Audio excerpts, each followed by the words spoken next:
Sebuah ledakan terjadi di rumah bakal calon Gubernur Aceh Bustami Hamzah yang terletak di Gampong Pineng, Kecamatan Syah Kuala, Banda Aceh, Senin, 2/9.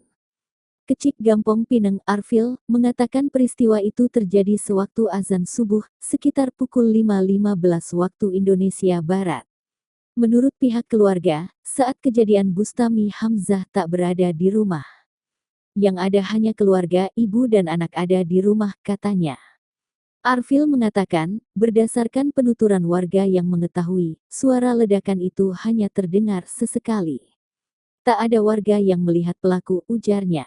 Sementara itu, Kasat Reskrim Polresta Banda Aceh Kompol Fadilah Aditya Pratama menyebutkan polisi langsung melakukan penyelidikan terkait ledakan itu. Kami telah dilakukan olah TKP dan kami telah membentuk tim bersama dengan Polda Aceh melakukan penyelidikan, katanya. Menurutnya, di lokasi ditemukan barang bukti berupa serpihan granat.